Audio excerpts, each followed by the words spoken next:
Next, we have a talk by Dr. Yusuf Kumble from Indiana Hospital. He's the Chief Interventional Cardiologist. He will be speaking on broad complex tachycardia. Good evening, everybody. And after a beautiful and elaborative session on narrow QRS tachycardia, I think wide QRS tachycardia is very simple. You don't have to spend much time on it. QRS, if it is wide, it is more than 120 milliseconds, it is a wide QRS tachycardia. And the heart rate is more than 100, it is a tachycardia. So whatever is not narrow QRS tachycardia, that is wide QRS tachycardia. So what is how does it make a difference whether it is a narrow QRS or wide QRS? And if it is a wide QRS, how will you manage differently from a narrow QRS? That is what is the point. So I'll tell you all postgraduates, for all your practical purposes, if you see a wide QRS tachycardia and you think it could be it could be a supraventricular tachycardia or ventricular tachycardia. That is the confusion you are almost always having. So for all practical purposes, you can take it as a ventricular tachycardia unless proved otherwise. Why this statement, blanket statement? Because if you treat a ventricular tachycardia thinking that it is a supraventricular tachycardia, you are in trouble. Okay. But you treat a supraventricular tachycardia thinking that it is a ventricular tachycardia, you are not in trouble. So you don't have to think too much, and a simple and straightforward diagnosis is all wide QRS tachycardias are ventricular tachycardias unless proved otherwise. And you have certain clinical clues. If a patient is elderly man, diabetic, history of IHD, and you are suspecting an IHD in a scenario of ventricular ischemic heart disease, myocardial infarction, in a scenario of structural heart disease, dilated cardiomyopathy, hypertrophic cardiomyopathy, all this scenario, 99% you are right, is a ventricular tachycardia. So there are situations where you may be confused with supraventricular tachycardia with ventricular tachycardia if there is a wide QRS tachycardia. So of course you may have to identify this after you managing the patient. When the patient is sick, the patient is having no BP and the patient is collapsing, oh, this is that, okay, this is RSR rush pattern, this is SSR pattern, and this is that, you take a scale and measure it. Not at all required. Nothing is required. You give DC shock or you give appropriate antiarrhythmic and manage the patient. Later in the evening, take the ECG and then you can aramse sit and diagnose whether what type of arrhythmia it was. So before coming to the wide QRS, of course, you should know some basics of premature complexes. Like most of you know that what is ventricular premature complex, and most of this wide QRS tachycardia may start with VPCs or PVCs. And you know VPCs are in relation to the expected beat of the basic rhythm. That is premature it is. It is not in the regular interval, it is premature, and the QRS is widened. There are STT changes and there can be a compensatory pause and that can be a retrograde period. There is the usual standard VPCs or PVCs definition. So if you see a VPC like this, okay, it is a wide enough and there are STT changes, there is a retrograde P wave and it is early in premature complex. So there are different type of ventricular complexes will be there. And for clinical purpose, there is no big clinical difference if you identify, okay, I am dealing with unifocal or couplet or bigeminy. Of course there are, but in clinical practice not much. If you see there is a fixed couplet in interval, then you can call it as a unifocal, or it could be a multifocal like this, a varying morphology.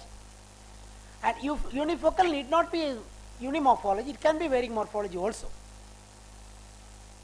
This is the couplet and triplet.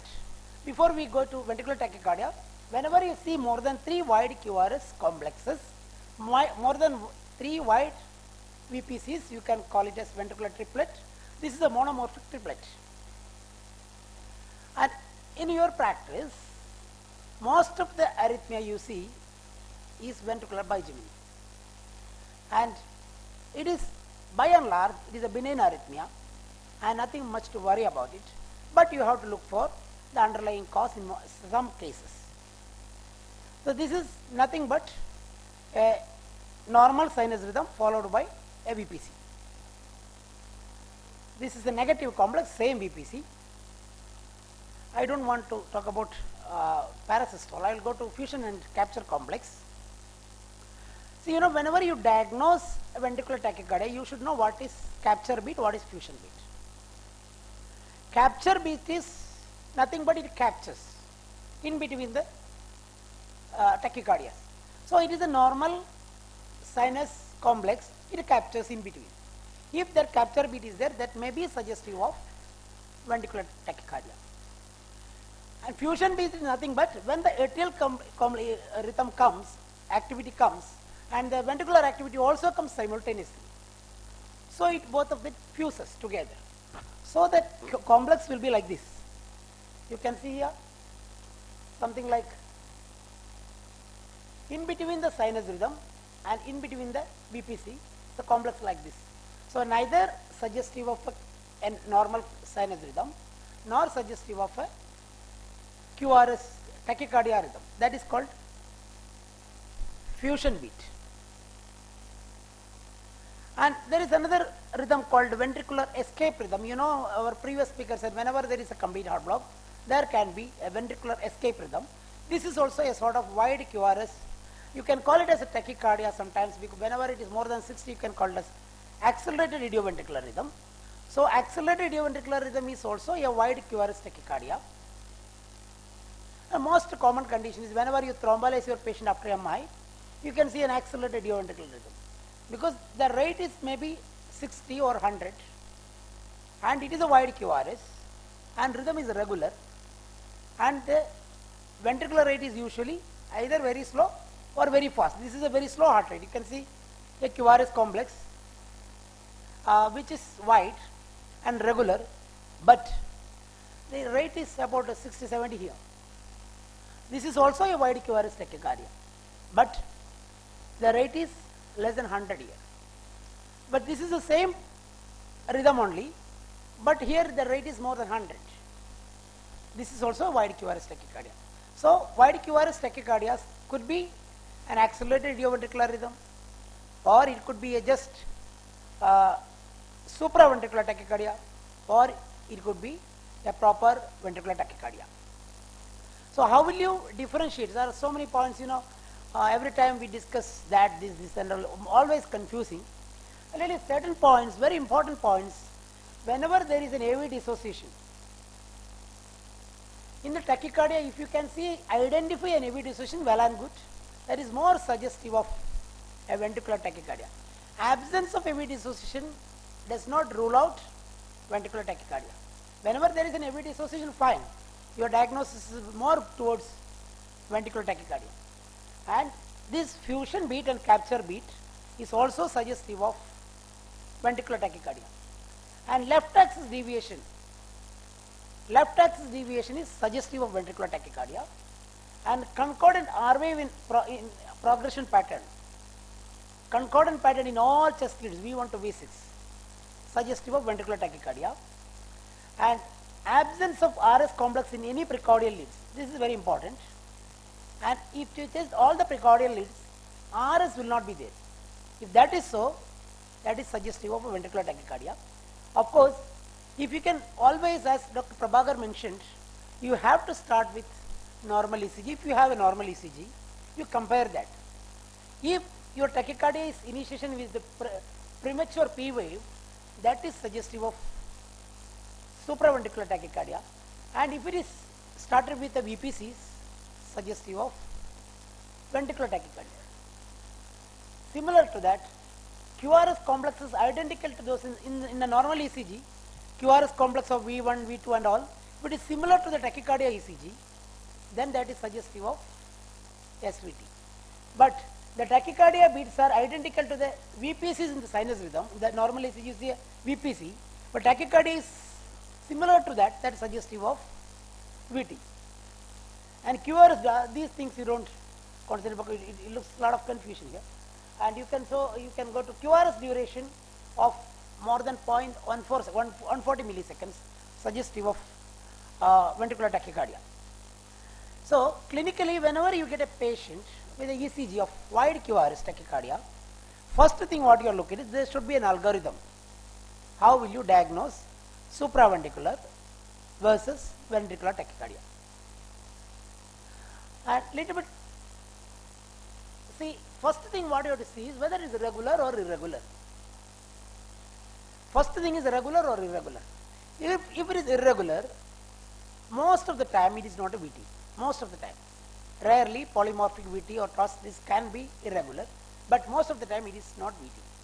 So what it could be? It could be an atrial fibrillation with a aberrant conduction, or an atrial flutter or an atrial tachycardia, or any other supraventricular tachycardia with a varying conduction with antegrade conduction. So a SVT with aberrancy or an atrial fibrillation or SVT with varying conduction in an aberrant conduction. That is basically it is an irregular rhythm, either an atrial fibrillation or an SVT with varying blocks which is going to the abnormal pathway. If it is regular, then you can do the Waggle maneuvers as Dr. Prabhakar mentioned, and if it is responding, it is good. Otherwise, you have to see whether this in QRS is identical to that during sinus rhythm. If it is yes, it could be an SVT or it could be an antidromic AVRT. That is again what he said, this aberrant conduction. If it is identical, or the previous any structural heart disease is there, that could be suggestive of VT. So a patient is having a regular wide QRS tachycardia, you see the ordinary first ECG. If that ECG QRS and tachycardia ECG is similar to that, then it is suggestive of SVT rather than VT. Next thing you have to look for that one AV relations, either a VA association or an AV association, VA dissociation. If there is an association, there is a dissociation, there is no relationship with atrial and ventricular, or AV dissociation is there, most of the time it is VT. If there is an AV dissociation, it is most of the time VT, but in rare condition atria rate can be faster than ventricular rate, that you don't have to really put much your brain on that. You come to this. If you are not able to understand whether AV dissociation is there or not, and wide QRS tachycardia which is regular and the normal ECG is not there, or you are confused, then your QRS morphology will determine whether there is a VT or SVT. If QRS morphology is typical of RBBB or typical of LBBB, most of the times you are dealing with SVT. If an abnormal RBBB pattern is there or an abnormal LBBB pattern is there, most of the time you are dealing with VT. I think this is the pattern what is mentioned here. It is, you have to really go through it in detail to know what is this abnormal LBBB pattern, which is R in V1 longer than 30 milliseconds and R to another ratio of S1 in V1 is greater than 60 milliseconds. So I am not going to detail of that. Ventricular tachycardia, if it is a ventricular tachycardia, there are two types of ventricular tachycardia. One is sustained, one is non-sustained. You know, by definition, sustained is more than 30 seconds and non-sustained is less than 30 seconds. And ECG characteristic of VT, most of you know, that is a wide QRS with the secondary STD changes. At least 3 complexes should be there in succession, and the rate should be more than 100. Rhythm is 5 more minutes. Rhythm is regular, most of the time regular. Abrupt onset and termination, sudden onset and termination. AV dissociation is very classical. Capture beats may occur, fusion beat may occur. So these are the characteristic of ventricular tachycardia. So most out of this, most characteristic is wide QRS more than 140 millisecond, left axis deviation, AV dissociation, and regular rhythm. Capture and fusion beat may occur, and abrupt onset and termination you may not able to identify from ECG. So abnormal wide QRS, secondary STT changes, ventricular rate more than 100, rhythm is regular, usually between 140 to 200, occasionally 120. This is the classical non-sustained repetitive VT. You can see there, this is a more than 3 in succession, also it is a sustained VT, and non-sustained VT this is, but it is repetitive. It is a repetitive, it is coming and going. And this is non-sustained ventricular tachycardia. It is not repetitive. This is a sustained ventricular tachycardia. So you can see V1 to V6, all QRS morphology are concurrent pattern suggestive of ventricular tachycardia.